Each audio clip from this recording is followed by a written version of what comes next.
Yo, what's going on, guys? In this video, we're going to be doing DriftingBlues 7 from VulnHub. I rate this box about as super easy, and yeah, I hope you guys enjoy. Alright, so the first thing we're going to start by doing is start by splitting our terminals here. Start by splitting these.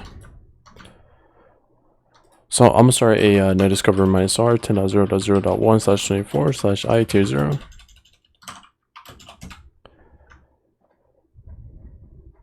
So we get the IP address of the box of 10.0.0.200. So I'm going to run an mmap scan here. So I'm going to do mmap minus sc minus sv. We'll scan all ports on the machine. I'm going to do a netcat minus nv on port 80. We do see that port 80 is open for HTTP. Before that happening, I'm going to go to my preferences. Just go to my history. Clear that. We do get a username and password here, and also a I as a network, right? Let's run a GoBuster here, so we'll do GoBuster dir mode minus u HTTP. We'll do minus w for user share wordless dirbuster, a directory list 2.3 medium.txt. We'll do my extensions as HTML, TXT, and also PHP. This is running HTTPS, so we're also going to need to specify the minus K option for certificates. You can press enter on that. We'll grep this out so we can do status for, or status 200.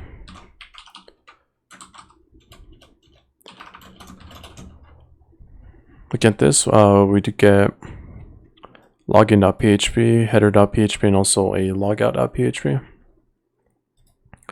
Next thing that we can do, we'll just go under r/VulnHub.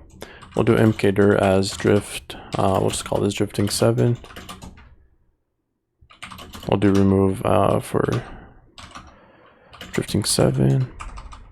We'll do mkdir on that. So we'll see the into drifting 7 now. It doesn't seem like we do have anything, so next thing we'll do is just wait for the mmap scan to be finished. Okay, so since this mmap scan is taking too long, I'm just going to split this. I'm going to run an mmap scan on here. I'm just going to scan all ports on this machine. That should be a quicker scan.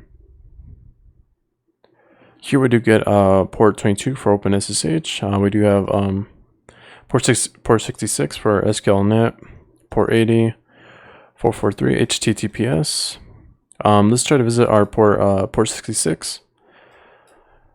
Well, now that I run the mmap scan, it loads, but let's go to port 66. This is running HTTP. Look at this, we do get a blaze or a back blaze here. Let's do some enumeration on here and run a GoBuster on here. So we'll change this to HTTP. And we'll also go to port 66. We'll take out the minus K option since this is HTTP.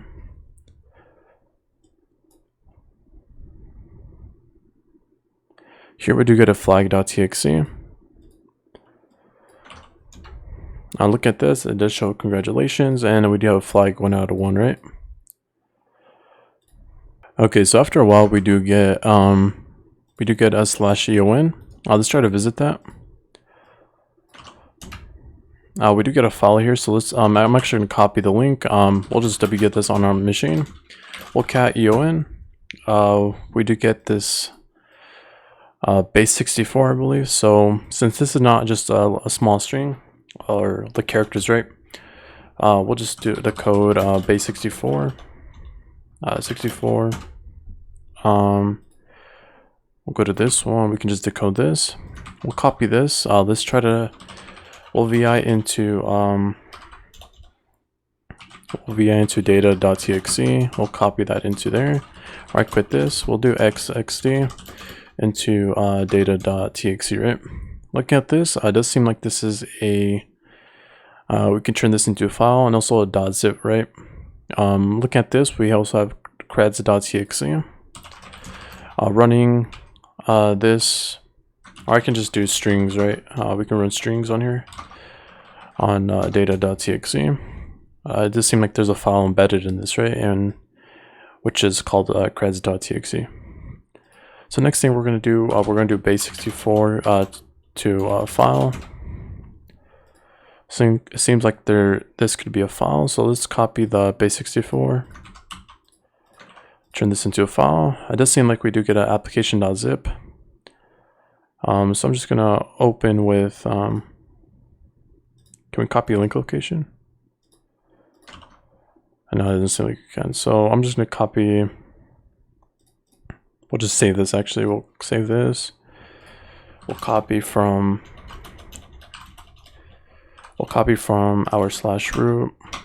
There's a downloads application.zip to here. Let's try to unzip our application. It does seem like we do need a password, so I'm gonna use fcrackzip. So we'll do fcrackzip minus u minus capital D minus p. We'll do minus user, or do /user. User share word list dirtbuster, or user share rocku.txt. And we'll specify application.zip, right? Looking at this, we do get a password as killer, so we can unzip our application. We do get creds.txt, so let's cat the creds.txt. And we get admin and also this password here, right? So let's copy this. So it does seem like this would go for so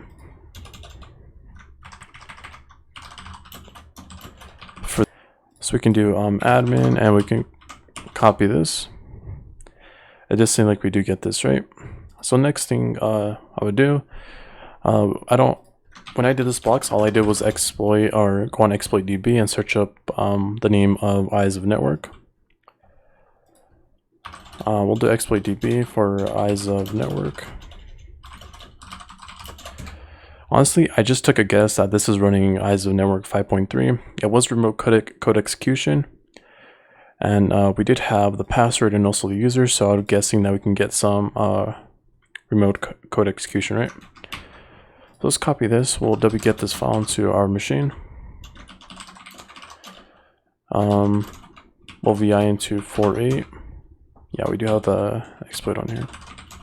So we'll we'll just remove the file, or rename the file, right? So we'll move this into exploit .py. We'll do chmod +x for exploit.py.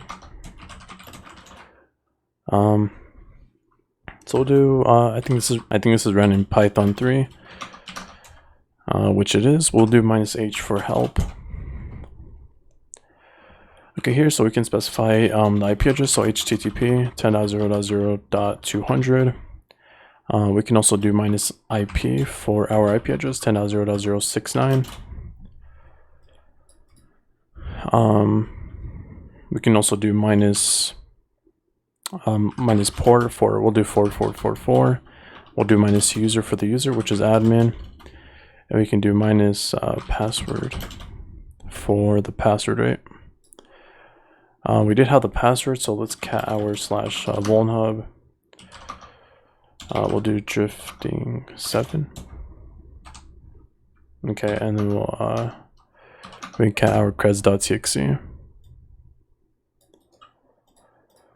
We do have that.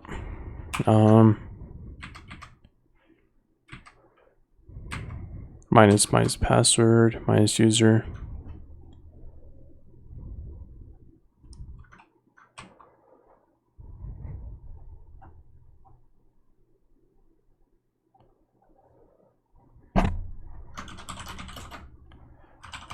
Let me do Python 3 exploit.py, or we'll do -h. It does seem like I have everything right. IP 10.0.0.69, HTTPS, that's why.